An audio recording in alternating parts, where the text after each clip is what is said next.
What we looked at today were absolute value functions. So remember that the absolute value is just describing the distance of some number from 0. And so we've looked at absolute value equations in the past, but now we're going to look at functions. So the simplest function we can look at is f of x equals absolute value of x. And so what you're going to end up with is a v-shaped graph here. And so this is the graph for f of x equals absolute value of x. And what you notice is that none of the values come down into the negative y range. Okay?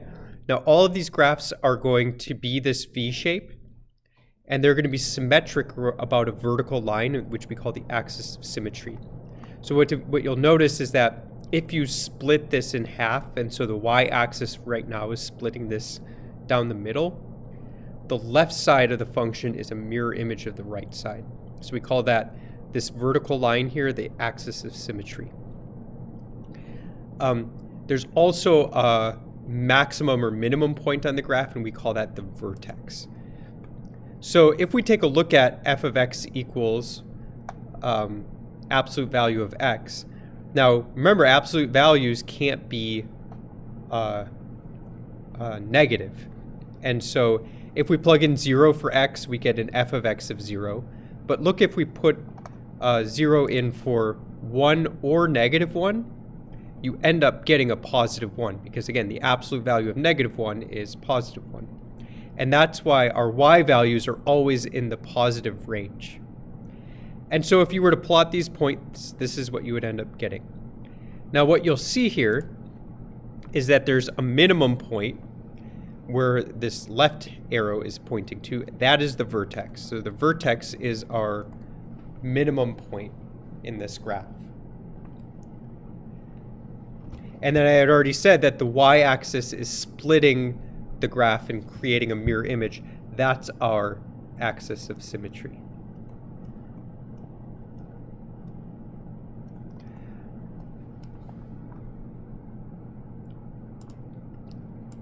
The vertex is not always at x equals 0.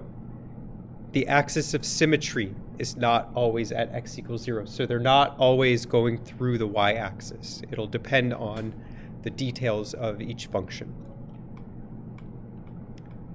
So if I'm going to graph a function f of x equals x, or absolute value of x minus 4, one thing we can do is use our calculator to do this. So here I am in my graphing calculator, and I'm going to go to y equals, and I'm going to hit second 0. That brings me to the catalog, and then absolute value should be your first option. And so for this one, it was absolute value of x. Make sure you scroll out of here, plus 4. Let me just double check that was that. Actually, it was minus 4. So I'll go back in and change that.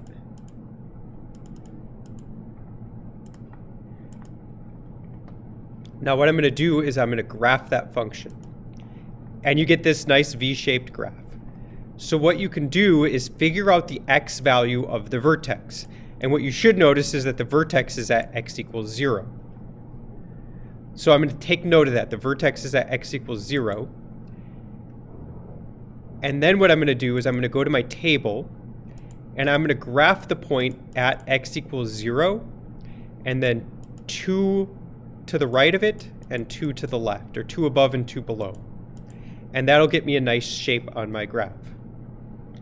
So it was 0, negative 4.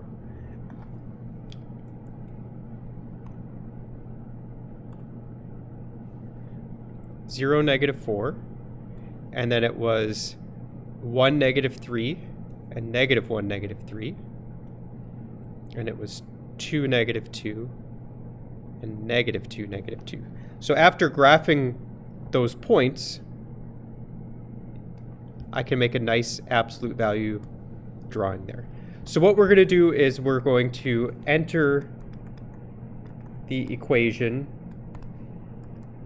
into our graphing calculator. We're going to graph and find the x value of the vertex And then we're going to graph the vertex and then 2 points both above and below.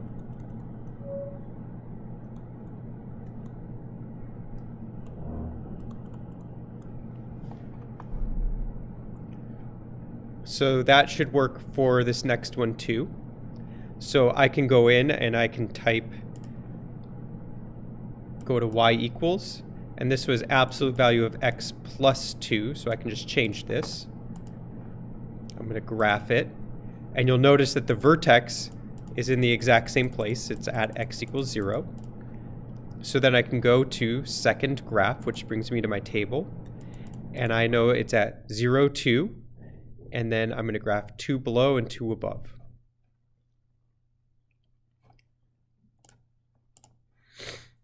So I'll put a point at 0, 2, and then 2 below and 2 above.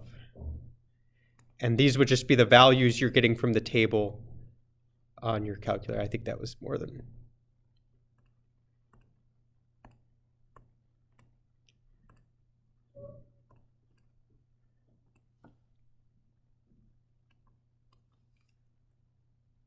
So that would be an easy, quick way to do that with your calculator. Now, maybe you've already noticed, but the transformations we've discussed previously also apply to absolute value functions. So these all should look very familiar and very similar to the transformations we were looking at for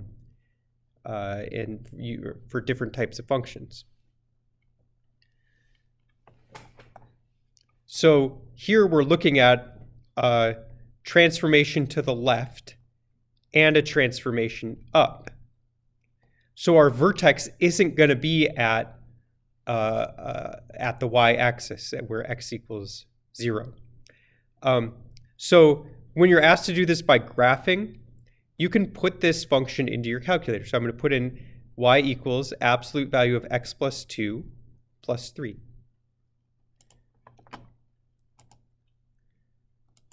So y equals absolute value of x plus 2 plus 3. I'm going to hit enter, and I'm going to graph. Now you'll notice that the vertex, which again is the minimum point here, is no longer on the y-axis, but it was shifted to the left by 2. And so you can scroll and figure out the x value of the vertex, and you can see that it's at approximately -2. So then I can go to second table and go to x equals -2, and you'll see that this is where it changes direction, where on either side you have a larger number, and so you could see this would be going down and then going up. So I know my vertex is at the point -2, 3. This one. So my vertex is at -2, 3. Let's keep going. I think you're getting the point, so I'll skip this one. Now, the graph for the right branch of y equals the absolute value of x has a slope of 1. And I can show you that with this function up here, where you can see every point we're going up 1 over 1, up 1 over 1. So for f of x equals absolute value of x, the slope of this line is 1. The other thing you should notice is that on the other side of the axis of symmetry, you have the same steepness, but it's in the other direction. So going from left to right, you have a downward slope, and on the other side of the axis of symmetry here, we have an upward slope. And so if you notice, we're going up 1 and to the left by 1. If we're going from left to right, we're going down 1 over 1. So the slope over here isn't 1, but it's -1.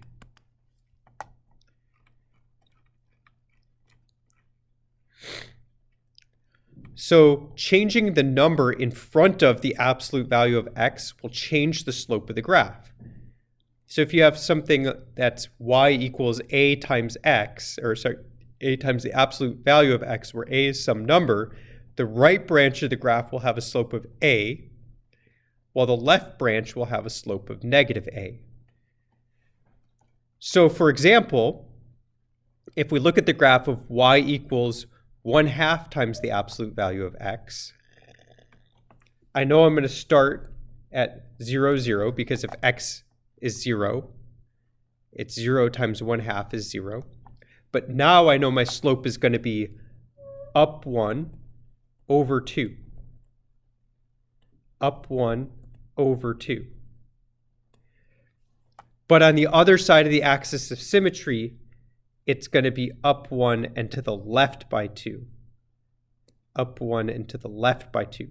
And what you'll notice if you were going to calculate the slope is we went down 1 and to the right by 2, which is a slope of negative 1/2.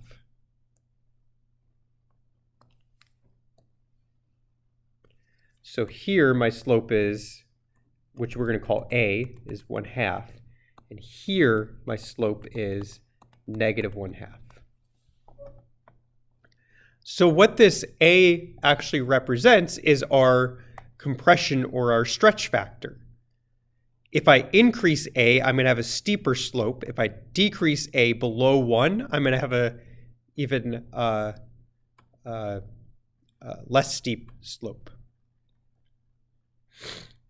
So what we can do is we can combine equations for all of our stretches and compressions with equations for translations to write a general form for our absolute value equations. And it's y equals a times the absolute value of x minus h plus k.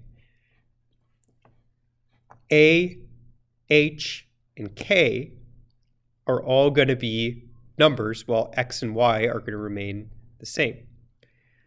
Another thing is that the stretch or compression factor a, is going to be a, and then this is really important. The vertex is at the point hk, and the axis of symmetry is at x equals h. So without graphing, now I can determine what the vertex and the axis of symmetry are for any function like this. So I'm going to label these. So this is a, this is h, and this is k. So if they ask, what's the vertex of this? I know the vertex is at the point h, comma, k. Notice that in this equation, this can be a little bit confusing. That's x minus h. So whatever h is in this, you flip the sign. So it's x minus 2. So that means h has to be 2. So you flip the sign, whatever you see here. K is 4. So the vertex of this is at 2, 4, and the axis of symmetry is at x equals h, so at x equals 2. And so the transformation of f of x is, this is telling me we moved to the right by 2.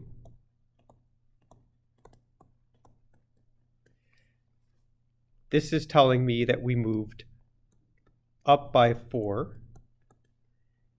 And this is telling me that we stretch by a factor of 3.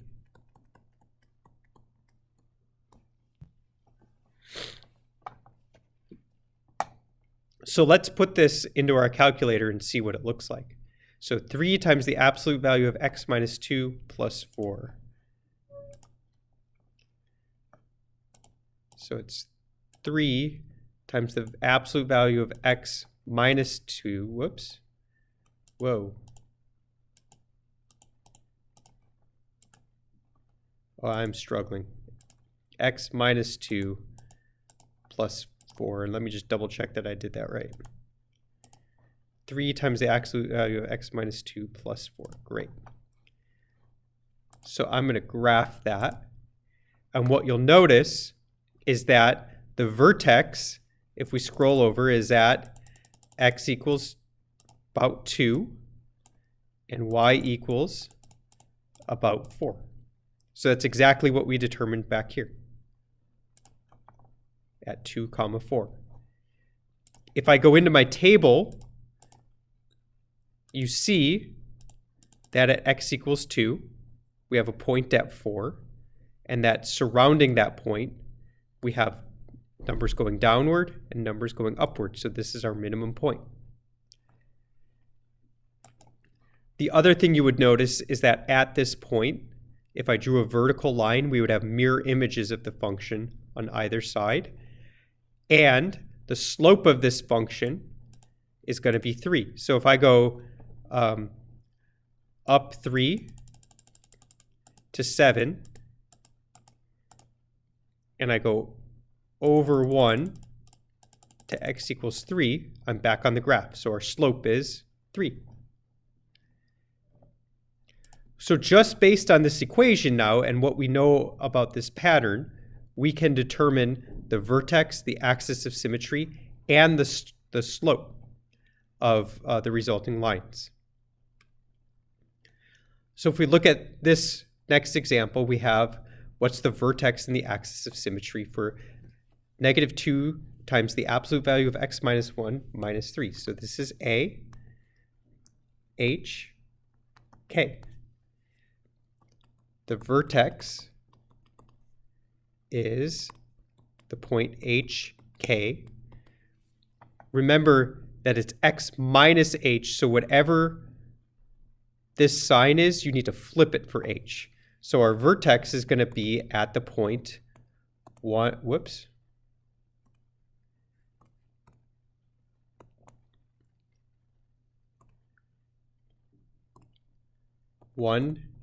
3. Our axis of symmetry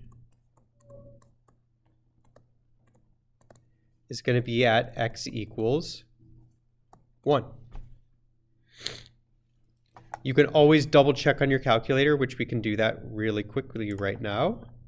So if I say y equals -2 times the absolute value of x minus 1 minus 3. Let me just make sure I put that in right.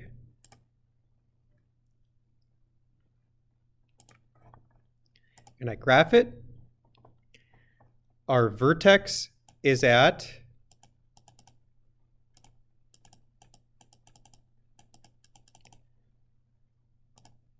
(1, -3). Our axis of symmetry is at x is equal to -1, just like we said back here. So 1, -3, and axis of symmetry is at x equals x is equal to 1. What you'll notice is that because there was the negative in front of this, it reflects along the x-axis. If you look at this list that I provide up here,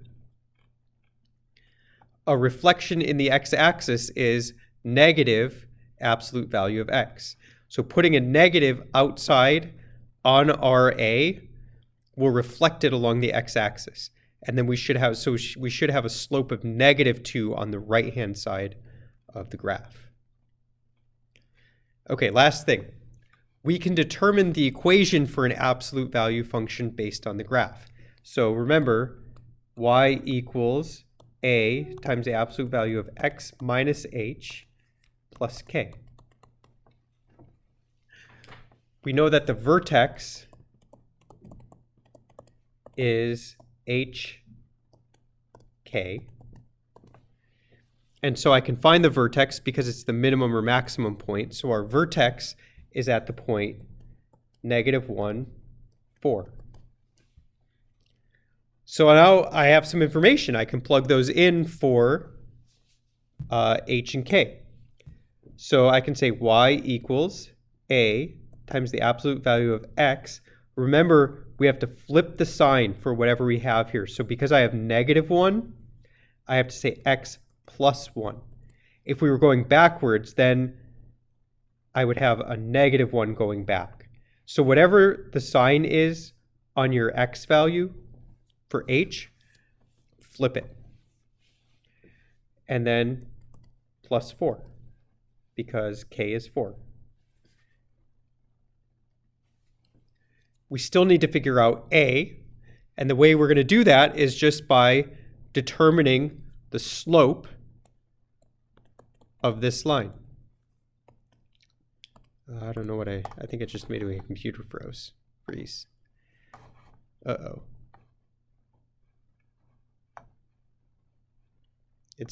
All right, I'll give it a second. Oh, we're back. All right. All right, good. So our slope is equal to a. So I'll find another point on this graph. So right here, it's going through the grid. And so because I go down 1 and over 3, my slope, a, is equal to -1 over 3. So then I can write the final equation, y equals -1/3 times the absolute value of x plus 1 plus 4.